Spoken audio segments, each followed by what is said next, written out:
Hello everyone, मेरे YouTube channel legal concept में आप सभी का स्वागत है। आज का जो लेक्चर है वो बेस्ड है कि मुस्लिम लॉ का हम क्विक रिवीजन कैसे करें, क्योंकि मुस्लिम लॉ जो है वो एक ऐसा सब्जेक्ट है जिसका सिलेबस थोड़ा सा लंबा पड़ता है और उसमें टॉपिक भी काफ़ी हैं, और अगर कम टाइम में रिवीजन करना हो तो उसमें किन टॉपिकों को पढ़ना है और किन को छोड़ना है, कौन से केस लॉज इम्पॉर्टेंट हैं और कौन से केस लॉज इम्पॉर्टेंट नहीं हैं, ये जानना बहुत ज़रूरी है। क्योंकि जब तक आप क्विक रिवीजन नहीं करेंगे तब तक आप अच्छी तैयारी नहीं कर सकते हैं। तो इसीलिए आज का जो लेक्चर है वो मुस्लिम लॉ पर बेस्ड है, क्योंकि इसके पहले के लेक्चर में मैंने Indian contract act, TPA, law of tort और ट्रस्ट एक्ट पर मैंने क्विक रिवीजन का वीडियो बनाया था और आप लोगों ने काफ़ी इसको लाइक किया और आप लोगों ने ये डिमांड किया कि मुस्लिम लॉ पर भी ऐसे टॉपिक पर भी लेक्चर बनाएं। तो आज का लेक्चर मैं इसी पे फोकस करता हूं, और इसलिए क्योंकि बिहार में अगर देखा जाए तो बिहार में मुस्लिम लॉ और हिंदू लॉ को लेकर के करीब 20 क्वेश्चन पूछे जाते हैं, यानी 10 क्वेश्चन मुस्लिम लॉ में और 10 क्वेश्चन हिंदू लॉ में। तो ये बहुत इंपॉर्टेंट है आपके लिए, और ये इसके साथ ही साथ मेंस में भी काफ़ी क्वेश्चन पूछे जाते हैं। तो इस लेक्चर में आपको प्री मेंस के लिए बहुत फ़ायदेमंद होंगे, इसलिए हम स्टार्ट करते हैं। अब देखते हैं कि कौन कौन सा टॉपिक जो है हमें पढ़ना है। पहली बात ये जानना बहुत ज़रूरी है। उसके बाद हम आपको बताएंगे कौन कौन से केस लॉज पढ़ना है। इसलिए आप इस वीडियो लेक्चर को शुरू से लेकर लास्ट तक देखिए, क्योंकि अगर आप बीच में छोड़ देंगे तो आपको इसका बेनिफिट एकदम नहीं मिलेगा। ठीक है, तो सबसे पहले हम मुस्लिम लॉ में स्टार्ट करेंगे। तो उसमें आपको देखना है कि मुस्लिम विधि के स्रोत क्या हैं, सोर्सेज ऑफ मुस्लिम लॉ। इसको पहला टॉपिक देखना है कि मुस्लिम लॉ के सोर्सेज क्या हैं। ठीक है, और अगर हम दूसरे टॉपिक की बात करें तो वो देखते हैं कि उसमें निकाह क्या है, यानी मैरिज को निकाह बोलते हैं, तो ये निकाह भी देखना है, दूसरा टॉपिक। तीसरा टॉपिक क्या है, वो है तलाक यानी कि डाइवोर्स। डाइवोर्स पे हमें देखना होगा। और जो फोर्थ टॉपिक है वो है मेहर यानी कि डावर। डावर भी मुस्लिम लॉ में बहुत एक इम्पॉर्टेंट टॉपिक है। ठीक है, और इसके बाद जो नेक्स्ट टॉपिक है वो है मेंटेनेंस यानी कि भरण पोषण। ठीक है, और इसके अलावा 2-3 टॉपिक और हमें देखना होगा, जैसे उसके बाद है वसीयत यानी बिल, और वक्फ भी इम्पॉर्टेंट है, और हिबा यानी कि गिफ्ट।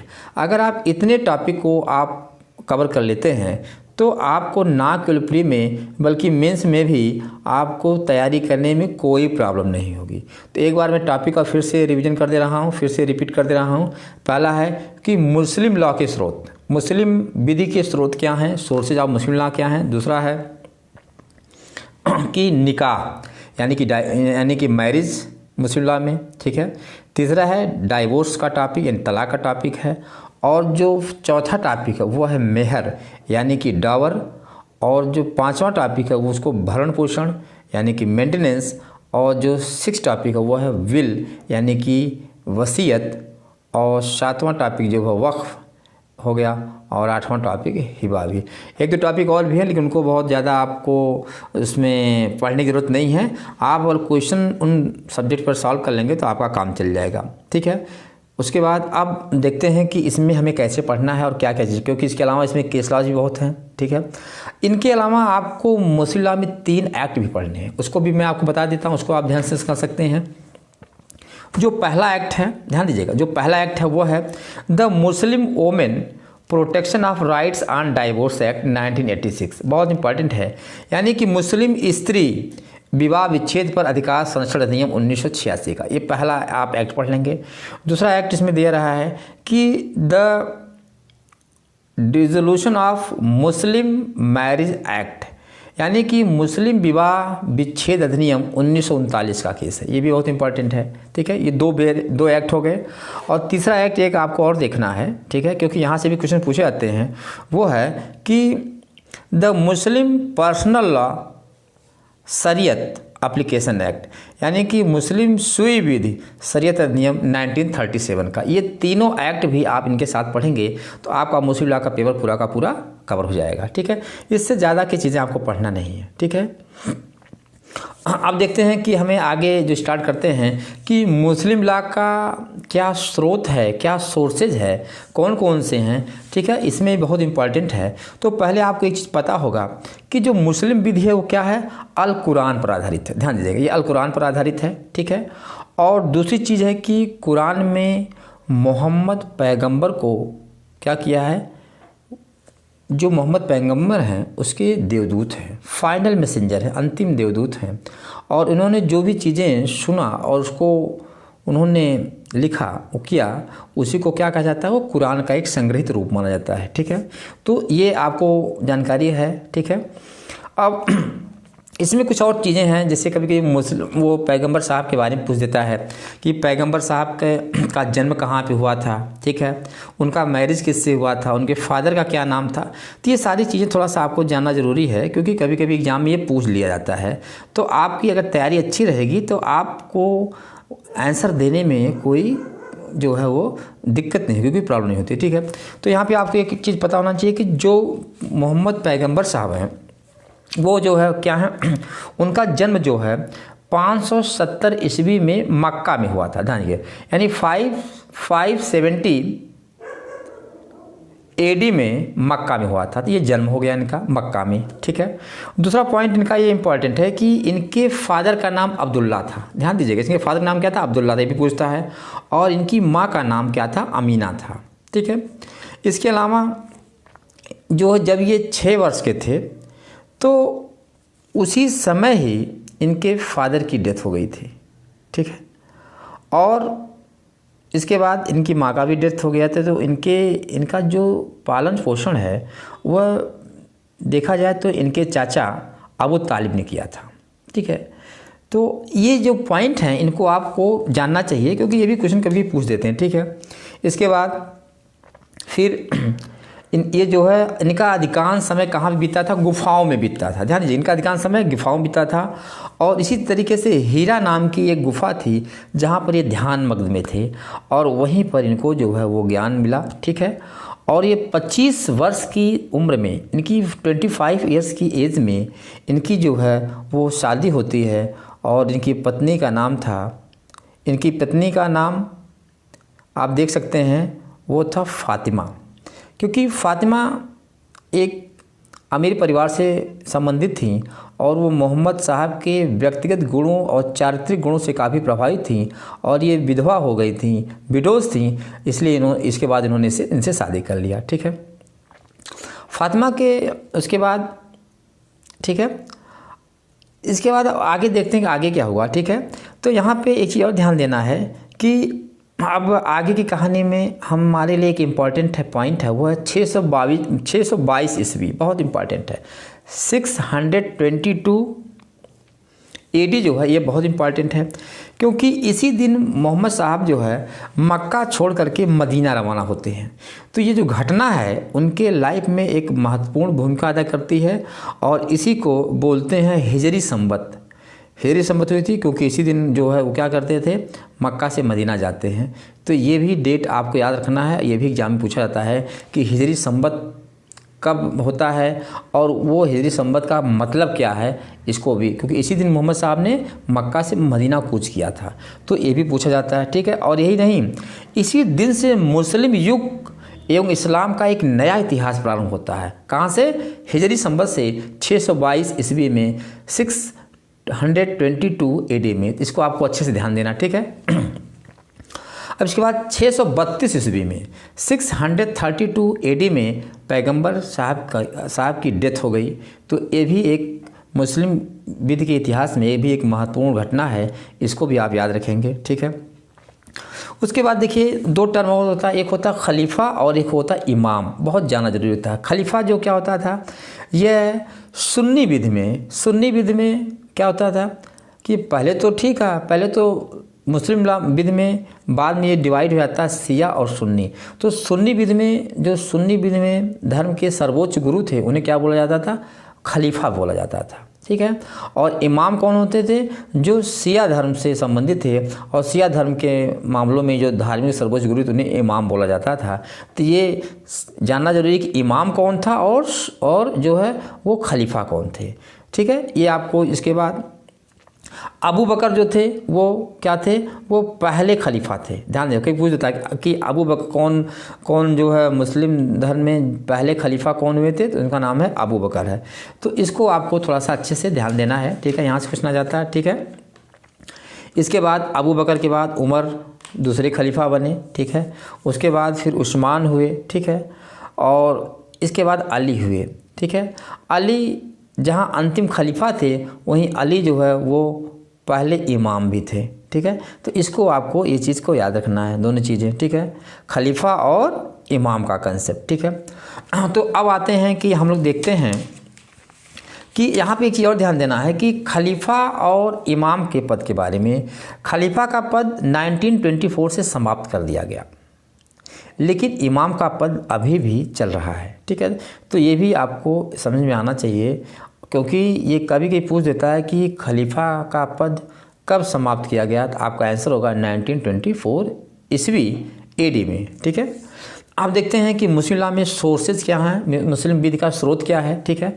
तो देखिए मुस्लिम जो विधि है वो बेसिकली 3 स्कूल्स में बटी थी, बेसिकली 3 शाखाओं में। पहले सुन्नी, दूसरा शिया और तीसरा मोतजिला। बहुत इंपॉर्टेंट है। 3 में कौन कौन, पहला देखिए, पहला सुन्नी, दूसरा शिया और तीसरा मोतजिला, ठीक है।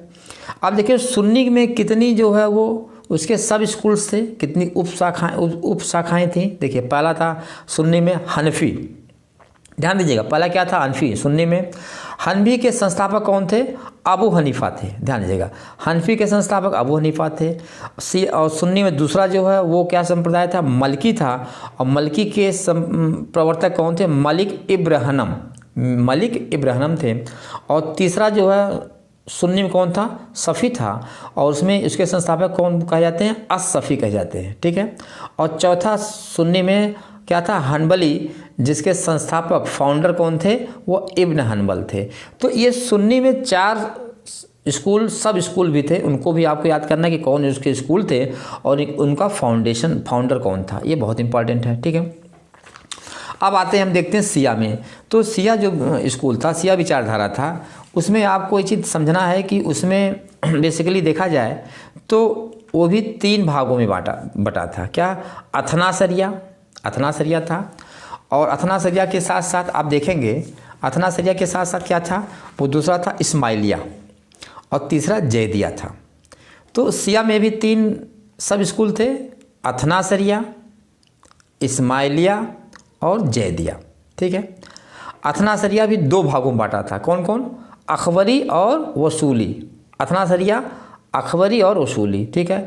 इस्माइलिया जो है वो कितने में बांटा था, 2 भागों में बांटा था, कौन कौन था, खोजा और बोहरा, ठीक है। और जैदिया की कोई उपशाखा नहीं थी, ठीक है। अब बोहरा भी 2 भागों में था, दाऊदी और सुलेमानी। ये आपको क्लासिफिकेशन, ये वर्गीकरण याद रखना है, क्योंकि यहाँ से भी क्वेश्चन पूछे जाते हैं, ठीक है।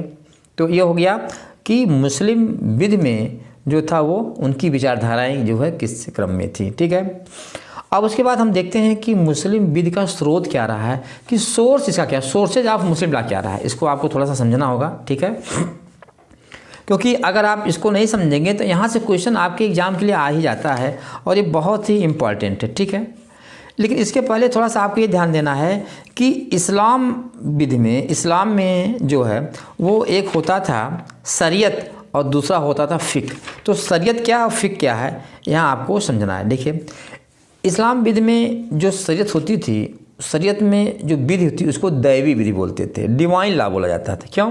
क्योंकि जो विधि है वो कानून, अल्लाह के ऐसे निर्देशों को कहा जाता है। कानून क्या है, उसमें अल्लाह के द्वारा दिया गया निर्देश होता है, ठीक है। इसी को शरीयत कहा जाता है, ठीक है।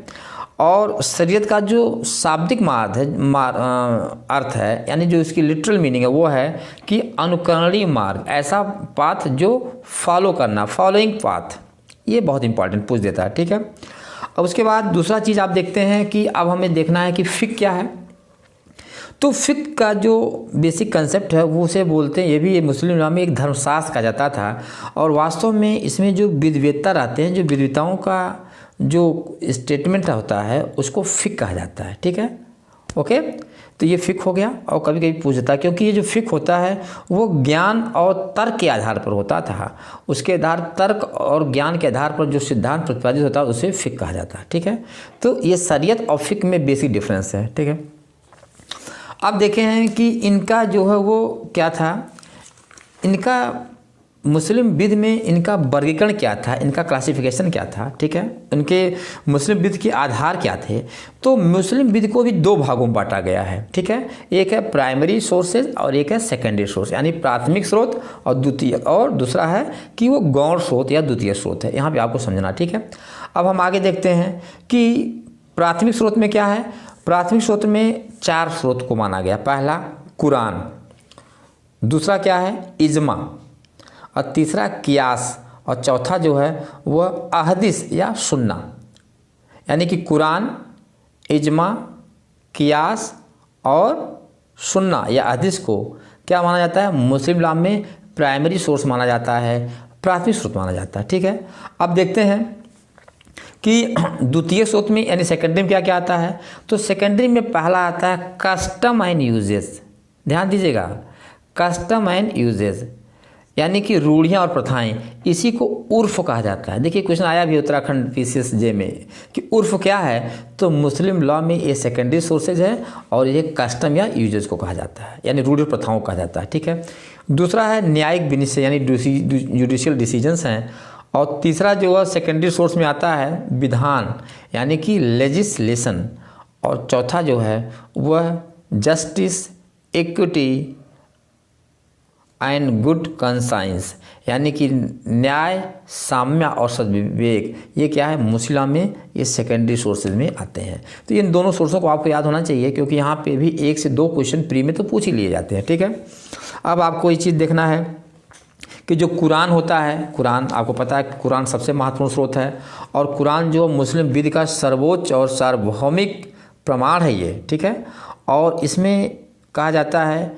कि इसमें करीब 6000 से ज़्यादा आयतें हैं। ठीक है, 6000 से ज़्यादा आयतें हैं, और इसमें 114 जो है वो क्या हैं, अध्याय बने हैं। ध्यान दीजिएगा, इसमें 114 अध्याय हैं और 6000 से ज़्यादा क्या है, आयत हैं। ठीक है, और 80 से ज़्यादा आयतें किसके बारे में हैं, वो पारिवारिक विधि के बारे में यानी फैमिली लॉ के बारे में है। तो ये भी आपको थोड़ा सा डेटा जो है याद होना चाहिए। ठीक है, उसके बाद आगे देखते हैं क्या है।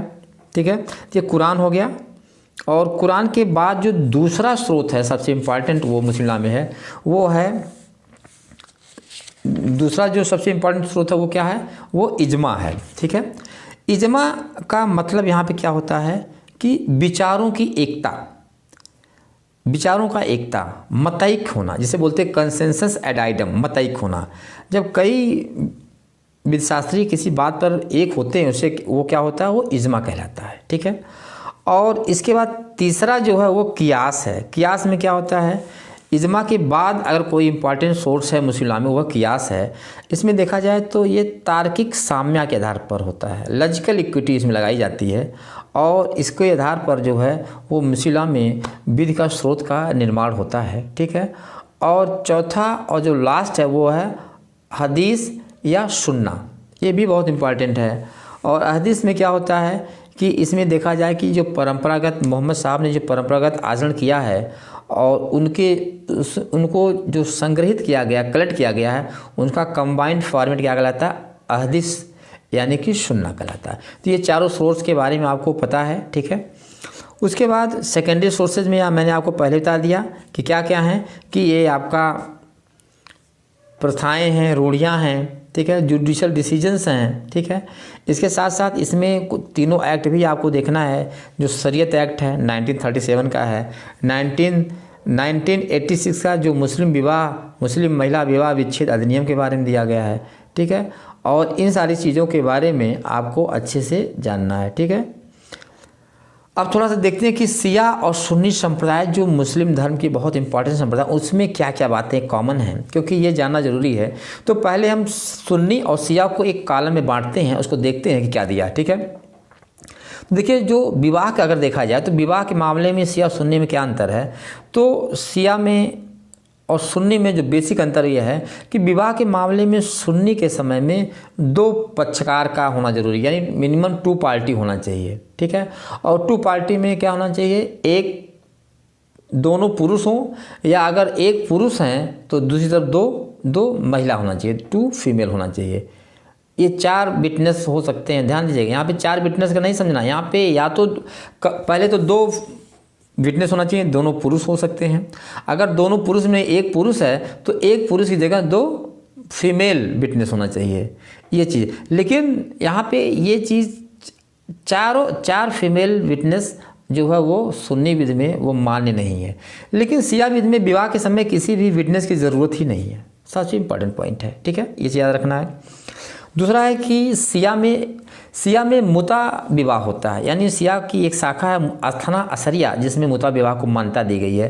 लेकिन सुन्नी में किसी भी मुता विवाह की जो मान्यता नहीं दी गई है, ठीक है। उसके बाद इसमें जो नेक्स्ट डिफरेंस है वो ये है कि शिया विधि में और सुन्नी विधि में विवाह के प्रकार जो होते हैं, जानिएगा।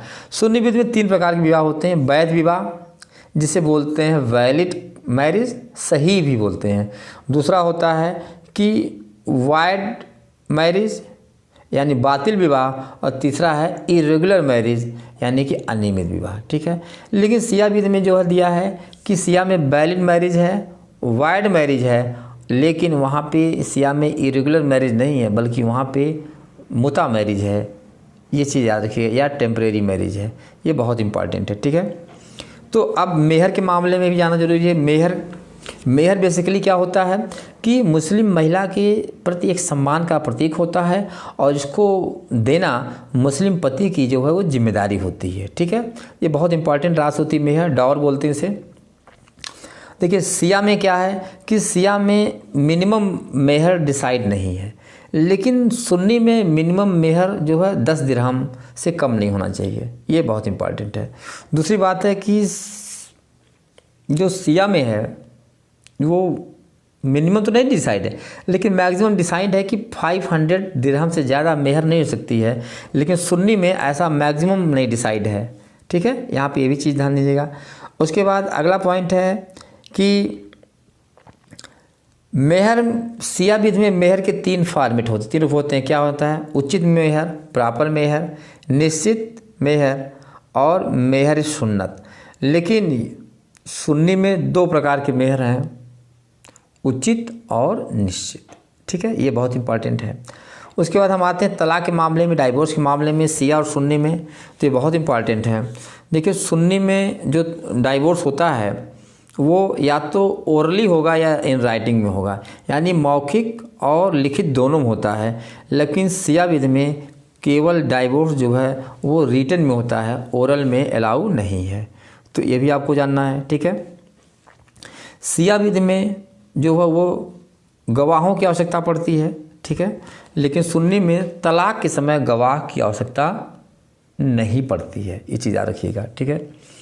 शिया में नशे में, दबाव में, कपट के द्वारा कराया गया तलाक क्या होता है, वो शून्य होता है, उसकी कोई प्रभाव नहीं होता है। लेकिन सुन्नी विधि में जो है नशे में किया गया तलाक, बलपूर्वक किया गया तलाक जो है वो क्या होता है, वो मान्य होता है। तो यहाँ पे इस चीज़ को याद रखना है, ठीक है। और तलाक, देखिए तलाक के मामले में अभी देखिए तलाक की सुन्नत, तलाक की बिद्दत, बेसिकली 2 तरीके तलाक होता है। लेकिन तलाक की बिद्दत के मामले में बहुत इंपॉर्टेंट है। अभी सुप्रीम कोर्ट का 2017 में एक फैसला आया है सुप्रीम कोर्ट का, ठीक है। उसको आपको बताते हैं, जिसका नाम है सायरा बानो का केस। सायरा बानो वर्सेस भारत संघ का मामला है, बहुत इंपॉर्टेंट है।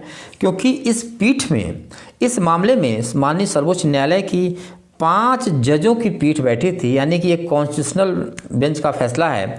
और इस 5 जजों में वास्तव में देखा जाए तो 5 जो है वो 5 रिलीजन के हैं, सबसे इम्पॉर्टेंट है। जैसे न्यायमूर्ति जस्टिस सबसे इम्पॉर्टेंट जे.एस. खेयर थे, ध्यान दीजिएगा, जस्टिस जे.एस. खेयर थे। जे.एस. खेयर ये सिख रिलीजन से थे। और न्यायमूर्ति जस्टिस जोसेफ कुरियन, ठीक है, या कुरियन जोसेफ थे, ये क्रिश्चियन थे।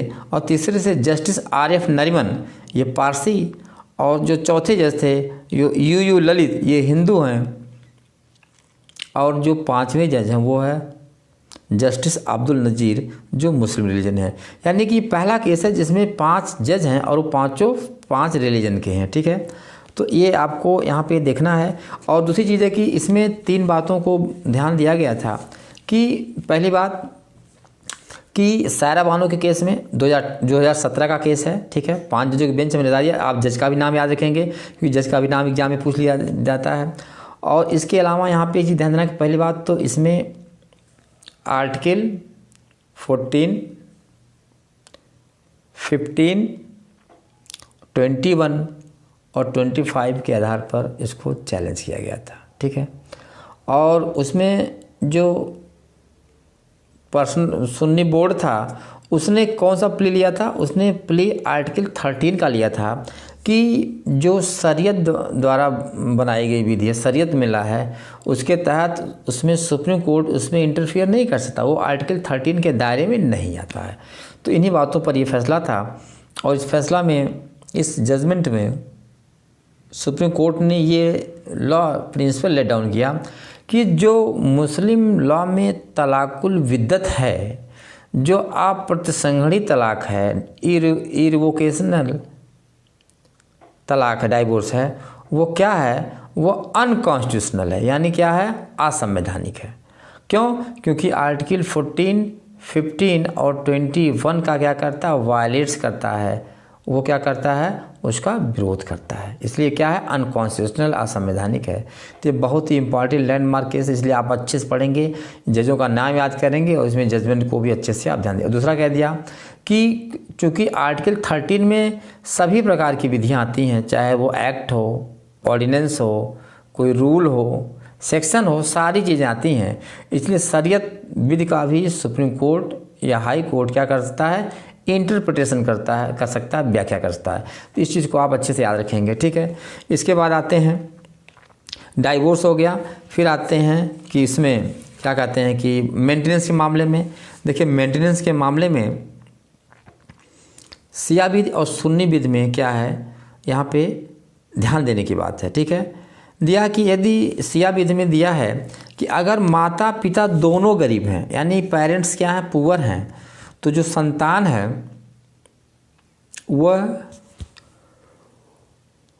ये जो मेंटेनेंस की राशि है वो दोनों को डिवाइड कर देगा, माता और पिता को, फादर और मदर को डिवाइड कर देगा।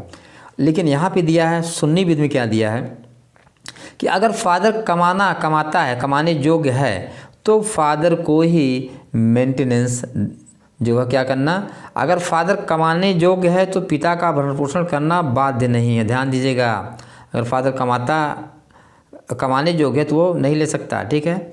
और दूसरी चीज़ कह रहा है कि इसमें कि यदि संतान केवल एक ही है, ठीक है, तो और वो भरण पोषण करने में सक्षम है, तो माता को यानी मदर को क्या किया जाता है, प्रायोरिटी दी जाएगी, वरीयता दी जाती है।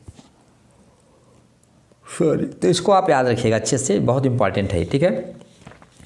उसके बाद दान के मामले में देखिए गिफ्ट में क्या है कि गिफ्ट के मामले में दिया है कि शिया विधि में कि किसी जायदाद में गैर बटे हिस्से का दान मान लिया है। जो हिस्सा डिवाइड है नहीं है, अनडिवाइड है, उसको भी गिफ्ट में कर सकते हैं, दान कर सकते हैं, बट लेकिन सुन्नी विधि में जो हिस्सा शेयर जो है डिवाइड नहीं है उसका गिफ्ट नहीं किया सकता, ठीक है। और उसके बाद ये आपको बहुत इंपॉर्टेंट, इतने आपको अच्छे से देखना है सारी चीज़ों को, ठीक है, क्योंकि यहाँ कभी कभी इसमें पूछ लिया जाता है कि दिरहम के मामले में शिया सुन्नी में क्या है, सारे चीज़ को, ठीक है। अब हम स्टार्ट करते हैं नेक्स्ट टॉपिक, ठीक है। अब आते हैं निकाह। मुस्लिम लॉ में निकाह बहुत इंपॉर्टेंट है, क्योंकि यहाँ से क्वेश्चन आप देखेंगे अक्सर पूछा जाता है निकाह के बारे में, ठीक है। तो निकाह में कुछ विद्वानों की परिभाषा है जो मुस्लिम लॉ में निकाह को एक सिविल कॉन्ट्रैक्ट मानते हैं, संस्कार नहीं मानते हैं, बल्कि एक सिविल कॉन्ट्रैक्ट मानते हैं, ठीक है। तो उनके भी विचार, उनकी भी परिभाषा को आपको जानना चाहिए, क्योंकि ये एग्ज़ाम के पॉइंट ऑफ व्यू से बहुत इंपॉर्टेंट है, ठीक है। आइए देखते हैं। एक हिदाया है, हिदाया ने क्या कहा है कि जो मुस्लिम लॉ में विवाह है क्या है, एक विधिक प्रक्रिया, एक जुडिशियल प्रोसीडिंग है, और इसमें स्त्री और पुरुष के बीच संतान उत्पत्ति के लिए एक वैध संबंध कायम होता है। ध्यान दीजिएगा, मतलब क्या है कि हिदायत कहते हैं कि जो मैरिज है क्या है, it is a legal proceeding. Okay, और इसमें जो स्त्री है, जो वो महिला है, वोमेन है, और जो पुरुष है यानी कि जो मेल है, उनके बीच में क्या करना है, उनको संतान पैदा करना है। To procreate of the child, यानी संतान की उत्पत्ति के लिए किया जाता है। और ये संतान की उत्पत्ति करने के लिए समाज में एक वैधता नियम बनाता, वैध रिश्ता बताता है। ठीक है, तो ये बहुत इंपॉर्टेंट है आपको। ठीक है, दूसरा इन्होंने क्या कहा, बेली। ध्यान दीजिएगा, बेली भी बहुत इंपॉर्टेंट, बेली एक ज्यूरिस्ट है। इन्होंने क्या कहा था कि मुस्लिम लॉ में जो विवाह होता है, जो मैरिज होता है, क्या होता है, वह वास्तव में जो सेक्सुअल रिलेशन होता है उसको वैलिडिटी प्रदान किया जाता है, उसको वैधता प्रदान किया जाता है। ठीक है, तो ये भी चीज़ें आपको जानना है।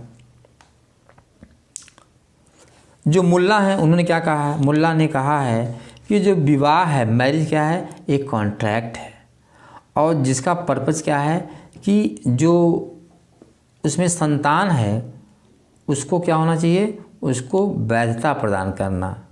ये बहुत इम्पॉर्टेंट है। अब्दुल कादिर बनाम सलीमा का केस भी बहुत इम्पॉर्टेंट है, जिसमें जस्टिस महमूद भी थे। ठीक है, और इसमें क्या कहा गया कि इसमें कहा गया कि मुस्लिम मैरिज में जो मैरिज है वो क्या है, सिविल कॉन्ट्रैक्ट है, याद रखिएगा। लेकिन अनीस बेगम बनाम मोहम्मद मुस्तफ़ा के केस बहुत इम्पॉर्टेंट है। ये 1933 का केस है, इलाहाबाद का। ठीक है, तो इसमें जो चीफ जस्टिस थे वो कौन था, सुलेमान था। सुलेमान ने कहा है, बहुत इम्पॉर्टेंट चीज़ याद रखिएगा, सुलेमान ने क्या कहा है कि जो मुस्लिम विवाह है, जो मुस्लिम निकाह है, वो ना केवल संविदा है, मतलब वो ना केवल सिविल कॉन्ट्रैक्ट है, बल्कि एक धार्मिक संस्कार है, रिलीजियस संक्रामेंट भी है।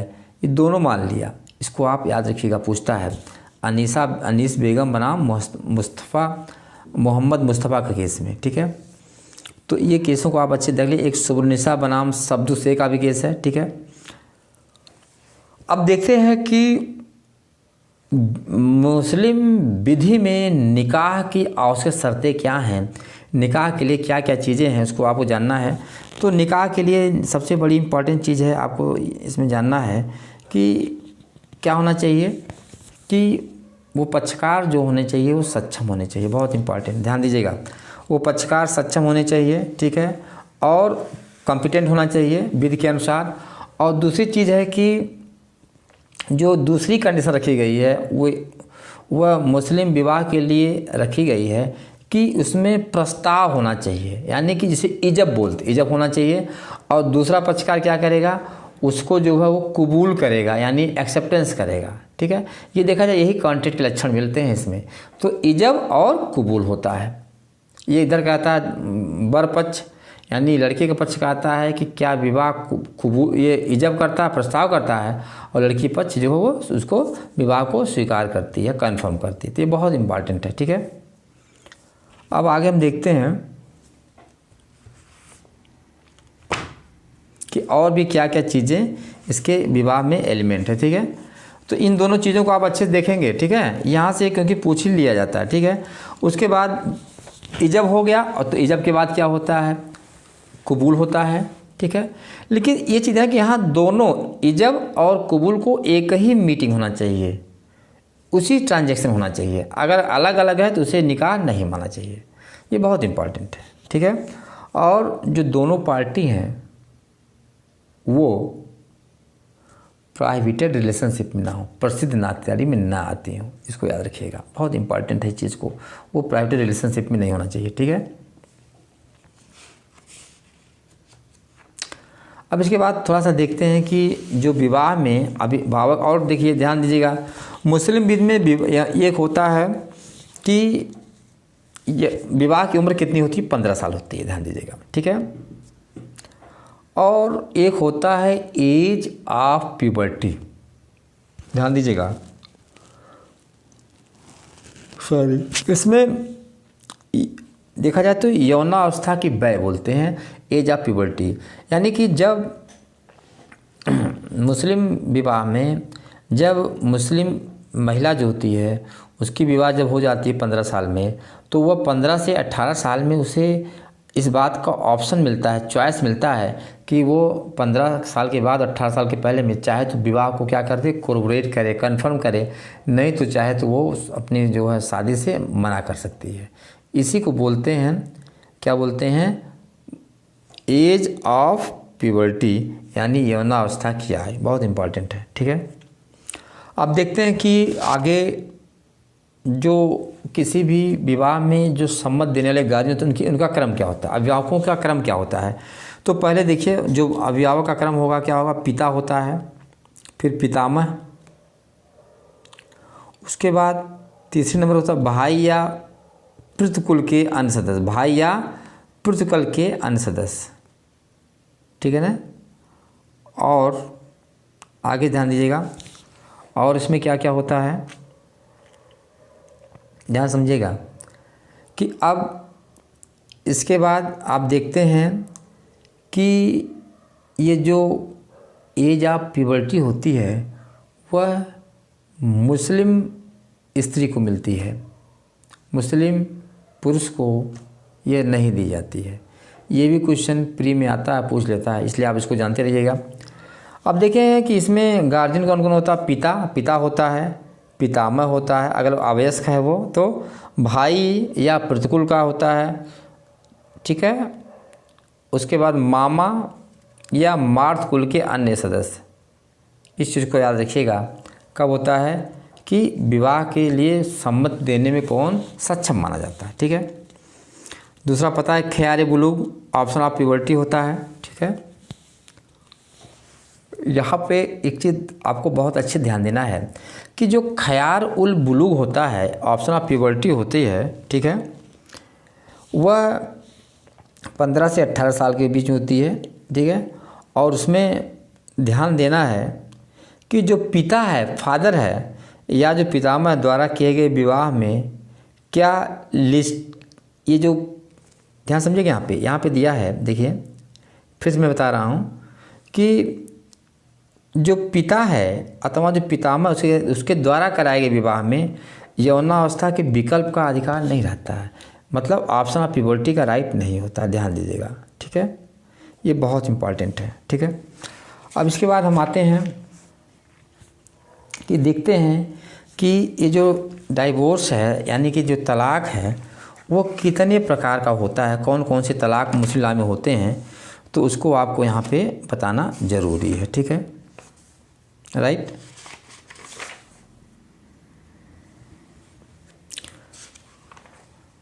देखिए यहाँ पे विवाह के मामले में आपको पता है कि सिया और सुन्नी में पहले मैंने बताया कि सिया में जो विवाह है, ठीक है, वह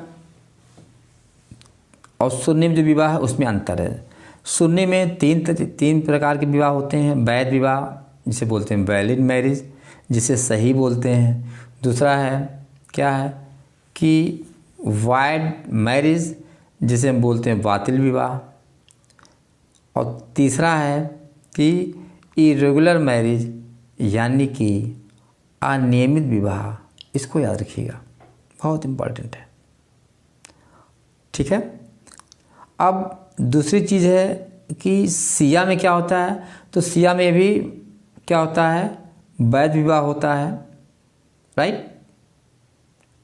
सिया में भी वैध विवाह होता है, और दूसरा विवाह क्या होता है वैध के बाद, यानी कि वैलिड मैरिज, दूसरा होता है वाइड मैरिज यानी कि शून्य विवाह जिसे कि बातिल बोलते हैं, और तीसरा इसने मुता विवाह को मान्यता दी है, मुता मैरिज और टेम्परेरी मैरिज।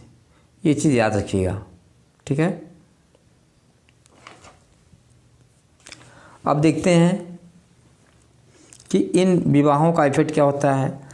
थोड़ा सा देखते हैं कि मुता विवाह और मुता विवाह क्या होता है, और मुता विवाह और इसमें अंतर क्या होता है। मुता विवाह में देखिए ये एंजॉयमेंट के पर्पज से होता है, और इस सिया विधि के अथना असरिया शाखा में होता है, बहुत इंपॉर्टेंट, अथना असरिया शाखा में होता है।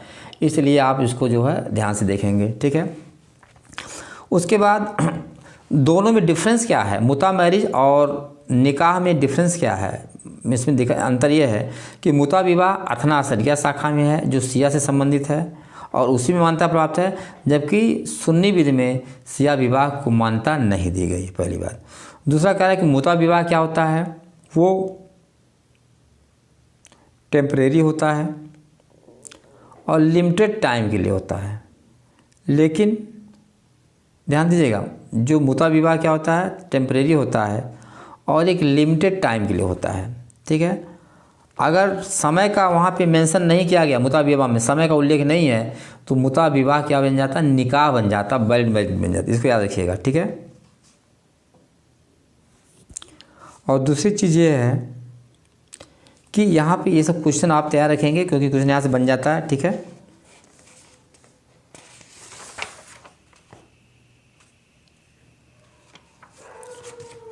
ठीक है ना, ये सारी चीज़ याद होना चाहिए आपको।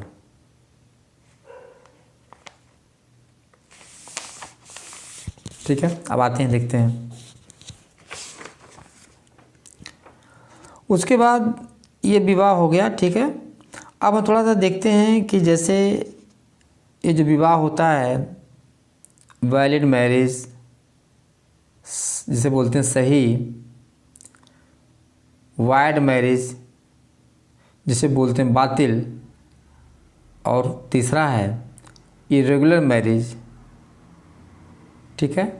ये जो इनका बहुत महत्वपूर्ण शब्दावली यहाँ पे है, इसको आपको समझेंगे, ठीक है। क्योंकि देखिए, अगर विवाह जो है वो क्या होता है कि मान लीजिए विवाह जो है वह वैध विवाह है, यानी सही विवाह है, तो पक्षकारों का राइट्स होगा, बच्चे लेजिटिमेट होंगे और अपने माता पिता के अलावा एंसेस्टर प्रॉपर्टी में भी डिमांड करेंगे, और पत्नी का जो डावर लेने का राइट भी रहता है, सारी चीज़ रहती है, ठीक है। लेकिन आप यहाँ पे देखना ये है कि जो इसका इफ़ेक्ट क्या होता है, ठीक है। तो ये आपको थोड़ा सा समझने का पॉइंट है, ठीक है। तो सही विवाह में आपका सारा राइट पत्नी का रहता है, संतान का भी होता है। लेकिन जब विवाह वाइड हो जाता है, यानी कि शून्य विवाह हो जाता है, तो वहाँ पे पक्षकारों का कोई भी अधिकार, कोई भी राइट्स जो राइज नहीं होता है, ठीक है। और जो अनियमित विवाह होता है, यानी कि जिसे बोलते हैं विवाह या फासिद विवाह, ये वास्तव में ये इरेगुलर मैरिज होती है। यानी कोई अगर मुस्लिम पुरुष 4 शादी किया है और वो 5वीं शादी करता है, तो उसकी जो 5वीं शादी विवाह होगा वो क्या होगा, अनियमित विवाह होगा, ठीक है। और ये चीज़ आपको यहाँ पे बहुत इम्पॉर्टेंट ध्यान देना है, क्योंकि यहाँ पे क्वेश्चन जब आता है तो आपका क्या हो जाता है, वो गलत जाता है, ध्यान दीजिएगा, ठीक है। उसके बाद शून्य विवाह हो गया। लेकिन अनियमित विवाह में ये ध्यान देना कि जैसे ही वो डाइवोर्स एक पत्नी लेता है, विवाह वैध हो जाता है, ठीक है। तो यहाँ पे अनियमित विवाह भी क्या होता है, सुन्नी विधि में मान्य होता है और शियाओं में अनियमित विवाह मान्य नहीं है, ठीक है। याद रखिएगा इस चीज़ को। और शून्य विवाह मतलब बातिल जो है वो, उसका कोई भी परिणाम नहीं होता है, ठीक है। ये चीज़ याद रखना है आपको, ठीक है। तो ये विवाह का बेसिक कंसेप्ट हो गया। अब हम आते हैं थोड़ा सा डाइवोर्स पे आते हैं, यानी कि इस पे।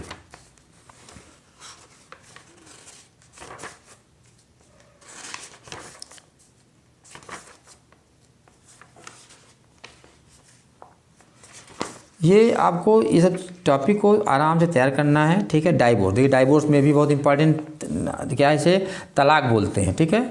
इसमें देखिए तलाक के बारे में दिया है कि तलाक 3 तरीके का होता है। कौन कौन? पहली बात दिया है कि यहाँ पे तलाक का जो बेसिकली ग्राउंड है होने का, वो 2 तरीका। पहला कि बाई एक्ट ऑफ गॉड, यानी ईश्वरीय कृत्य द्वारा। दूसरा बाई एक्ट ऑफ पार्टी, यानी पक्षकारों के द्वारा। बाई एक्ट ऑफ गॉड क्या होगा, अब भाई पति पत्नी दोनों की किसी की मृत्यु हो जाती है तो उसमें ईश्वरी के द्वारा ईश्वरी तलाक करा देता है। लेकिन यहाँ पे दूसरा दे रहा है कि जो पक्षकार की कृत्य द्वारा होता है, by the act of parties होता है, वो 2 तरीके का होता है। पहला विदाउट जुडिशियल प्रोसीडिंग, यानी कि बिना न्यायिक प्रक्रिया के, और इसी में दूसरा है बाई जुडिशियल प्रोसीडिंग, यानी न्यायिक प्रक्रिया के, ठीक है। अब देखिए, जो बिना न्यायिक प्रक्रिया के होते हैं उसको बांटा गया है, किसमें दिया गया, विदाउट जुडिशियल प्रोसीडिंग, उसको बांटा गया पति द्वारा, दूसरा पति द्वारा, या तलाक तफवीज़, बहुत इम्पॉर्टेंट है, ठीक है। और तीसरा क्या है, याद रखिएगा, तीसरा है कि परस्पर सहमति द्वारा, जैसे हिंदू में होता है ना 13B, उस तरीके से इसमें भी दिया हुआ, ठीक है। और इसमें एक बात और ध्यान देना है कि इसमें जो तलाक़ तफवीज़ था, जिसे जो प्रत्यायोजित विधान से लिया गया था, इसके भी क्या हैं, 3 ग्राउंड है, 3 आधार है, क्या, तलाक, इला, ध्यान दीजिए, और जिहार, ठीक है। याद रखिएगा 3 बातें कौन कौन हैं, तलाक, इला और जिहार, ठीक है। तलाक में भी 2 बातें ली गई, तलाक अहसन और उसके बाद तलाक हसन दिया गया है, याद रखिएगा, ये यहाँ पे बहुत इम्पॉर्टेंट है ये, ठीक है। उसके बाद तलाक के बाद उसमें जो अगला है वो इला है, और उसके बाद जो है वो जिहार भी आता है, ठीक है, याद रखिएगा इस चीज़ को। और उसके बाद यहाँ पे जो विदाउट जुडिशियल प्रोसीडिंग है उसमें पति द्वारा, पत्नी द्वारा और पारस्पर सहमति द्वारा, by husband, by wife, wife के द्वारा क्या होता है, वो तलाक देने का अधिकार जो है उसे डेलीगेट किया जाता है, डेलीगेट होता है, प्रोसीजर होता है, ठीक है, याद रखिएगा, क्योंकि उसको पूर्णतः अधिकार तलाक लेने का नहीं है,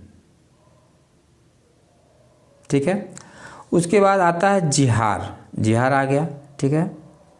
तो यहाँ पे इन तीनों चीज़ों को पढ़ना है। उसके बाद पहले वाले में दे रहा है कि जब कोई भी डाइवोर्स म्यूचुअल कंसेंट से होता है, वहाँ पे ध्यान देना है, कोई भी 2 तरीके से होता है, खुला या मुबारक, खुला या मुबारक, याद रखिए इस चीज़ को। अब उसके बाद पक्षकारों के कार्य द्वारा, बाय एक्ट ऑफ पार्टीज, इसमें देखिए, इसमें क्या है, इसमें देखना है कि बाय एक्ट ऑफ पार्टीज द्वारा क्या होता है, बाय जुडिशियल प्रोसीडिंग के द्वारा होता है, जैसे लियान, पत्नी द्वारा विवाह विच्छेद, यानी कि वाइफ करती है तो उसको एक्ट 1939 में आया गया है, वहाँ पर भी पत्नी को भरण पोषण लेने का राइट प्रोवाइड कर दिया गया है। ये चीज़ याद रखना है,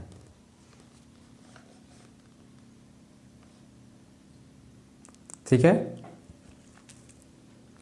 ये चीज़ आप याद करिएगा, ये बहुत इम्पॉर्टेंट है, ठीक है। उसके बाद अब आते हैं यहाँ पे, देखिए तलाक हो गया ये, ठीक है। और अभी मैंने उसमें तलाक के बारे में बता दिया नहीं, तलाक सुन्नत, तलाक बिद्दत, तलाक बिद्दत में सायरा बानो का केस है, याद रखिएगा। शाह बानो और सायरा बानो अंतर है, शाह बानो जो है वो भरण पोषण पर है और 1985 में आया था, और सायरा बानो केस 2017 का है। ये इसमें 3 बातें की गई थी, ट्रिपल तलाक की चैलेंज किया गया था, हलाला को चैलेंज किया गया था, ठीक है। ये सब सारी चीज़ें इसमें चैलेंज की गई थी, तो बहुत इंपॉर्टेंट चीज़ें हैं, ठीक है। अब उसके बाद बीच में और भी जो तलाक के विषय में फैक्ट है उसको आप थोड़ा सा और देख लेंगे, ठीक है, ओके, इसको आप देख लेंगे। और उसके बाद यहाँ पे एक आता है इद्दत पीरियड, बहुत इद्दत से भी क्वेश्चन बनता है कि इद्दत क्या होता है। तो देखिए इद्दत जो होता है वो देखा जाए तो वो ये पता किया जाता है कि अगर वो तलाक हो गया या पति की मृत्यु हो गई तो क्या उसके द्वारा जो है वो क्या स्त्री जो है वो प्रेग्नेंट है। अगर वो प्रेग्नेंट है तो उसको इद्दत के टाइम तक जो है दिया जाता है, ठीक है, इस बात को टेस्ट करने के लिए, क्योंकि ये स्त्री के उस मुस्लिम स्त्री के वो गर्भवती होने के बारे में इसकी जांच की जाती है, ठीक है। तो ये बहुत इंपॉर्टेंट पूछता जाता है, ठीक है। और बेसिकली जो इद्दत का मतलब होता है गणना करना, टू काउंट, ठीक है। तो इसमें देखिए 3 मासिक धर्म होता है, 3 लूनर मंथ होता है बेसिकली, जो मेन टाइम होता है, ठीक है। और उसके अलावा अब मान लीजिए अगर पति की डेथ हो जाती है तो वहाँ पे 4 महीना 10 दिन 4 मंथ 10 डेज होता है, इसको याद रखिएगा, बहुत इम्पॉर्टेंट है। और अगर स्त्री, अगर ऐसी जो महिला है वो अगर प्रेग्नेंट नहीं है या जब तक उसका गर्भपात नहीं होता है, वार्षण नहीं होता है, तब तक वो 4 माह 10 दिन तक जो भी अवधि लंबी होगी वो दोनों में से वो मानी जाएगी। ठीक है, तो बहुत इम्पॉर्टेंट है। ठीक है,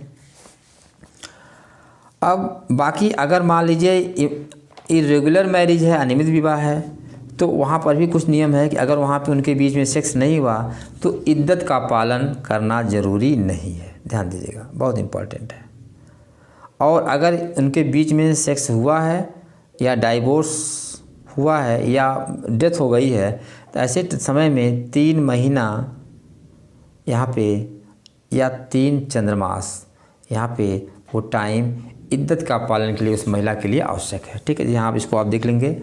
और सिया विधि में क्या है कि अगर स्त्री गर्भ धारण नहीं की है, प्रेग्नेंट नहीं है, तो इद्दत की प्रतीक्षा करने की ज़रूरत नहीं है। तो यहाँ पे बेसिक डिफरेंस होता है। ठीक है, अब यहाँ पे देखते हैं एक इला है। इला का मतलब क्या होता है कि प्रतिज्ञा करना, प्रॉमिस करना। ठीक है, ये चीज़ आपको याद रखना है। अगर वो मुस्लिम हस्बैंड जो है, ठीक है, क्या करता है, अपनी पत्नी के साथ 4 या 4 महीने से अधिक समय तक अगर उसके बीच में सेक्सुअल रिलेशन नहीं होते हैं, शपथ लेता है कि सेक्सुअल रिलेशन ना बनने की, तो ये इला में आता है। और ये क्या होता है, ये भी एक तलाक का आधार है, डाइवोर्स का एक ग्राउंड है। ठीक है, इसको आप याद रखेंगे। ठीक है, और उसके बाद एक वर्ड लियान भी है। और पहले उसके बाद दिया कि जब तलाक का अधिकार पति जो पत्नी को डिलीगेट कर देता है, प्रत्युत कर देता है, तो वो उसे खुला या मुबारक बोलते हैं, इसके आपको ध्यान देना है। और लियान जो होता है, लियान में क्या होता है, जो पति होता है अपनी पत्नी के ऊपर क्या करता है, वह फॉल्स एडल्ट्री का आरोप लगाता है, मिथ्या जार्म का आरोप लगाता है। और इसके बाद इस कंडीशन में यह भी एक डाइवोर्स का ग्राउंड बनता है। और एक होता है जिहार, जहाँ पे पति अपनी पत्नी की तुलना प्रोहिबिटेड रिलेशनशिप करता है, यानी जो प्रतिबंधित नातेदारी है, जैसे अपनी पत्नी को बहन अपनी माँ के रूप में तुलना करे, तो उसमें जो होता है वो क्या होता है, उसे जिहार बोलते हैं। और ये जिहार मतलब ये भी तलाक का एक आधार माना गया है। ठीक है, तो यहाँ पे ये जो ग्राउंड है, इला है, जिहार है और लियान है, इन सबको आपको याद रखना है। ठीक है,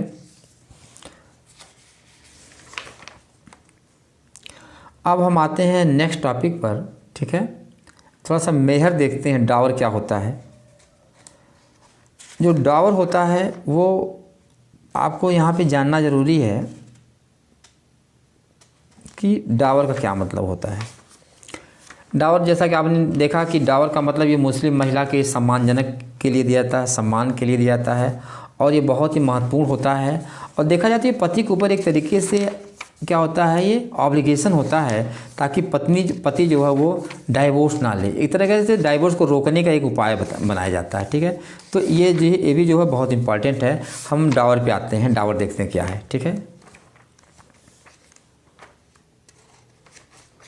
देखिए डावर जो है वो बेसिकली जिसे बोलते हैं मेहर या डावर। ठीक है, इस्लाम विधि में डावर का जो कंसेप्ट है वो मुल्ला ने अपने 18th संस्करण में एडिशन में दिया है, पैरा नंबर 285 में दिया कि मेहर क्या है, वह एक ऐसी धनराशि है या प्रॉपर्टी है, या तो वो क्या है, मनी है या प्रॉपर्टी है, जो पत्नी अपने पति से विवाह के प्रतिफल में प्राप्त करने की अधिकारी होती है। ध्यान दीजिएगा, यानी जो ये क्या एक ऐसी धनराशि होती है या प्रॉपर्टी होती है जिसमें मुस्लिम पत्नी जो है अपने पति से ये प्रतिफल के रूप में, कंसिडरेशन के रूप में प्राप्त करने की अधिकारी होती है। ठीक है, इसके बाद एक चीज़ और ध्यान देना है कि अब्दुल कादिर बनाम सलीमा का केस है। अब्दुल कादिर बनाम सलीमा केस में जस्टिस महमूद ने इसके बारे में कहा है कि मुस्लिम विधि में मेहर क्या है,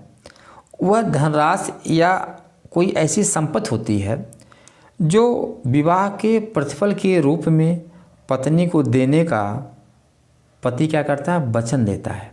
एक ऐसी धनराशि होती है, अमाउंट होती है जिसमें मुस्लिम पति अपनी पत्नी को क्या करता है, उसको देने का वादा करता है, वचन देता है। ठीक है, ये बहुत इम्पॉर्टेंट है। ठीक है, अब उसके बाद आप देख सकते हैं एक और इम्पॉर्टेंट है कि अब्दुल रहीम ने क्या कहा। अब्दुल रहीम ने कहा है कि मेहर क्या है, एक ऐसी धनराशि है, एक संपत्ति है जिसे पत्नी विवाह द्वारा पाने की हकदार हो जाती है। मतलब जैसे ही पत्नी पति से विवाह करती है, पत्नी का ये मेहर पाने का अधिकार अपने आप स्टार्ट हो जाता है। ये बहुत इम्पॉर्टेंट है, इसको आपको देखना है। ठीक है, उसके बाद यहाँ और भी कुछ डिसीजन है, जैसे मोहम्मद अहमद खान बनाम शहबानो बेगम का केस। देखिए शहबानो का केस बहुत इंपॉर्टेंट है, 1985 में सुप्रीम कोर्ट के आया है, इसको आप अच्छे से तैयार कर लेंगे। शहबानो का केस, ठीक है, सायरा बानो और शाहबानो में अंतर है। शाहबानो का केस वो किस पर है, भरण पोषण पर, मेंटेनेंस पर है, और सायरा बानो का केस जो है वो ट्रिपल तलाक को चैलेंज किया गया था, तलाकुल बिद्दत को चैलेंज किया गया था, वो उस पर है। इसलिए यहाँ पे किसी भी तरीके का कन्फ्यूजन नहीं होना चाहिए। ठीक है, तो शाहबानो के केस में मेहर को जो डिसाइड किया गया है वो क्या है कि मेहर क्या है, एक ऐसी धनराशि, एक ऐसा अमाउंट है जो पर्सनल लॉ के अंतर्गत विवाह विच्छेद होने पर ड्यू होती है। जैसे विवाह विच्छेद होता है, डाइवोर्स होता है, वह ड्यू हो जाएगी। कौन क्या ड्यू हो जाएगी, जो अमाउंट ड्यू हो जाएगा उसी बोलते हैं मेहर या डावर बोलते हैं। ठीक है, तो ये बहुत इंपॉर्टेंट है इन केसों को। हमीरा बीबी बनाम जुबैदा बीबी का भी केस बहुत इंपॉर्टेंट, इसको भी आप देख लेंगे। ठीक है, मेहर कितने तरीके की होती है, मेहर मिस्ल और मेहर मुशम्मा। मेहर मिस्ल को क्या बोलते हैं, उचित मेहर, मतलब प्रॉपर मेहर या प्रॉपर डावर, और मेहर मुसम्मा की निश्चित मेहर बोलते हैं, स्पेसिफाइड मेहर या स्पेसिफाइड डावर बोलते हैं। ठीक है, अब स्पेसिफाइड डावर भी दो तरीके की होती है, एक होती है मुअज्जल मेहर और एक होता है मुअज्जल और मुअज्जल मेहर होता है। और जो मुअज्जल होता है वो तुरंत दे होता है, जो प्रम्प्ट डावर होता है, और जो मुअज्जल होता है वो डिफर्ड होता है, यानी स्थगित होता है। इसको आपको ये चीज़ को समझेंगे, क्योंकि यहाँ से भी डावर से भी 1 से 2 क्वेश्चन एग्जाम में आ जाते हैं और मेंस के लिए भी अच्छा टॉपिक है। ठीक है, तो यहाँ इस चीज़ को याद रखना है। ठीक है,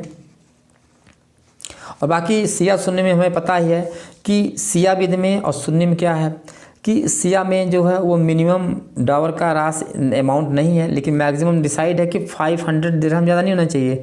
और सुन्नी में मिनिमम डिसाइड है कि 10 दिरहम होना चाहिए, और मैक्सिमम डिसाइड नहीं है अधिकतम दिरहम कितना हो सकता है।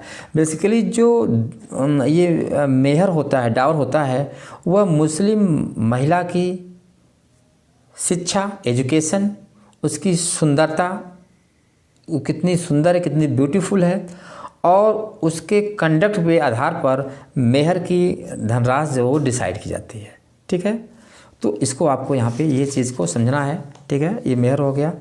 ओके, अब उसके बाद हम नेक्स्ट टॉपिक भी जो आते हैं, अब ये देखना है यहाँ पे कि अगर मान लीजिए कि वैलिड मैरिज है, वैलिड मैरिज होती है और पति और पत्नी के बीच में सेक्सुअल रिलेशन नहीं होता है, तो वहाँ पे जो डावर होगा वो हाफ मिलेगा, आधा मिलेगा, इसका ध्यान दीजिएगा। ठीक है, लेकिन अगर डावर डिसाइड नहीं है, निश्चित नहीं है, तो वहाँ पे क्या होगा, उनके बीच में अगर सेक्स नहीं होता है, सेक्सुअल रिलेशन नहीं होता है, तो पत्नी को केवल नाम मात्र का कोई नॉमिनल डावर दिया जाएगा। ये चीज़ याद रखिएगा, बहुत इंपॉर्टेंट है। अगर मैरिज इरेगुलर है, अनियमित है, तो वहाँ पे अगर उनके बीच में सेक्सुअल रिलेशन नहीं हुआ है, तो जो पत्नी है वह डावर पाने की अधिकारी नहीं है। मतलब यह है कि if the marriage is irregular and there is no sexual intercourse between the husband and wife, then wife is not entitled for the dower. याद रखिएगा इस चीज़ को। ठीक है, और अगर जहाँ पे वाइड मैरिज है, तो वहाँ पे पत्नी को मेहर पाने का अधिकार ही नहीं होता है। ठीक है, यानी बातिल विवाह में पत्नी को मेहर पाने का अधिकार नहीं है। तो ये डावर का भी बहुत इंपॉर्टेंट है। ठीक है, अब थोड़ा सा मेंटेनेंस पे आते हैं कि मेंटेनेंस में क्या है, उसके बाद फिर हम इसको, क्योंकि इतना आपका जो टॉपिक है ये इतने में सफिशिएंट आप क्विक रिवीजन कर सकते हैं, ठीक है। हाँ, इसमें केस लॉ, जहाँ जहाँ केस लॉ दिया वहाँ आपको अच्छे से समझना होगा, क्योंकि केस लॉज भी बहुत इंपॉर्टेंट है। अब हम आते हैं नेक्स्ट टॉपिक जो है क्या है, वो मेंटेनेंस है, ठीक है। मेंटेनेंस में देखिए क्या होता है कि इसमें एक चीज़ और ध्यान देना है कि यहाँ पे कुछ दे दिया, जैसे खर्चा पायदान भी होता है, ये भी मेहर होता है, खर्चा पायदान, ठीक है। यहाँ पे मुस्लिम परिवारों में विशेषकर होता है और नॉर्थ इंडिया में होता है, ठीक है। तो ये क्या होता है, इसमें अगर मान लीजिए आय का साधन नहीं है, इनकम नहीं है, तो उसका जो है वो उसका मिनिमम खर्च दिया जाता है, इसे खर्चा पायदान बोलता है, ठीक है। और पत्नी जो है वो इस क्या कर सकती है, अपना मेहर का जो अधिकार है वो छोड़ भी सकती है, ये भी आप इसको याद रखिएगा। मेहर मुसम्मा जिसे बोलते हैं, मतलब पत्नी चाहे तो अपने मेहर के राशि को वो त्याग कर सकती है, वेव कर सकती है, गिव अप कर सकती है, ठीक है। अब उसके बाद मेंटेनेंस भी देखिए, मेंटेनेंस भी बहुत इंपॉर्टेंट है, यहाँ पे एग्जाम में आता है क्वेश्चन, मेंटेनेंस में प्री में भी आता है और मेंस में भी आता है, तो इसको मेंटेनेंस को आपको थोड़ा देखना होगा, ठीक है। मेंटेनेंस में आपको बताते हैं, क्योंकि पिछले साल लास्ट ईयर में मेंटेनेंस पर भी क्वेश्चन आया था, ठीक है। और ये अक्सर सिर्फ बिहार के लिए नहीं, हर एग्ज़ाम में मेंटेनेंस का जो चैप्टर है वो बहुत इंपॉर्टेंट है, ठीक है। तो मेंटेनेंस के बारे में ये कहना है कि जो मेंटेनेंस का सिस्टम है, देखिए कि पहले का क्या सिस्टम था कि मुस्लिम लॉ में मेंटेनेंस हस्बैंड की ड्यूटी कब तक होती थी, जब वह मुस्लिम पति इद्दत के दौरान ही भरण पोषण देने का अधिकारी होता था, ठीक है। लेकिन बाद में शाहबानो के केस में, शाहबानो का केस आता है 1985 में, उसमें सुप्रीम कोर्ट ये फैसला देता है कि मुस्लिम हस्बैंड ना केवल इद्दत के दौरान ही बल्कि वह इद्दत के बाद भी क्या करेगा, वो मेंटेनेंस देगा, ठीक है। तो ऐसा जजमेंट देने से वास्तव में एक तरीके से देखा जाए तो कट्टरपंथियों में काफ़ी इसका इफ़ेक्ट हुआ और उन्होंने काफ़ी विरोध किया। तो उस समय तत्कालीन गवर्नमेंट ने क्या किया कि एक एक्ट ही पारित कर दिया, एक ऐसा एक्ट पारित कर दिया जो उस जजमेंट के इफेक्ट को उसने क्या कर दिया, कम कर दिया। उस एक्ट का नाम है the Muslim women protection of rights on divorce act 1986, यानी कि मुस्लिम स्त्री विवाह विच्छेद पर अधिकार संरक्षण अधिनियम 1986। ये महत्वपूर्ण है। और इसमें क्या कह दिया कि नहीं, कि इसमें सेक्शन 4 में ये डिसाइड कर दिया गया कि मेंटेनेंस का क्रम अब क्या होगा। तो उसमें साफ साफ दे दिया गया है कि मुस्लिम पति ड्यूरिंग इद्दत मेंटेनेंस देगा, यानी इद्दत के दौरान देगा, ठीक है। उसके बाद उसकी ड्यूटी नहीं, उसकी लायबिलिटी नहीं होगी। फिर उसके बाद क्या होगी, ये क्या कर सकती है, फिर इसके बाद ये अपने उत्तराधिकारियों से, रिलेटिव से, जो उत्तराधिकारी इसके हैं वो देंगे। मेंटेनेंस क्यों देंगे, क्योंकि वो संपत्ति में उनका हिस्सा बनेगा, उनको देने का राइट होगा, ठीक है। अगर वो नहीं है तो इसके पेरेंट्स माता पिता देते हैं। अगर माता पिता भी कॉम्पिटेंट नहीं है तो उसमें राज्य का वक्फ बोर्ड देगा, स्टेट वक्फ बोर्ड देता है, जिसकी जुरिडिक्शन में वो मुस्लिम वाइफ रहती है। तो ये 4 ग्राउंड है आपका जो सेक्शन 4 से गवर्न होता है। कौन कौन, मुस्लिम हस्बैंड ड्यूरिंग इद्दत पीरियड, उसके बाद उस मुस्लिम वाइफ के उसके संतान, यानी उसको जो बच्चे हैं, जो संपत्ति के हिस्सेदार होंगे, उत्तराधिकारी होंगे, एयर्स होंगे। अगर वो नहीं है तो उसके पेरेंट्स होंगे। अगर उसके पेरेंट्स नहीं हैं तो इस राज्य का वक्फ बोर्ड, उस स्टेट का वक्फ बोर्ड जो है उस मुस्लिम वाइफ को मेंटेनेंस प्रोवाइड करेगा। ये बहुत इंपॉर्टेंट केस है। अब देखिए शाहबानो का केस, चूँकि 1986 के द्वारा उसके इफेक्ट को ख़त्म कर दिया गया, ठीक है।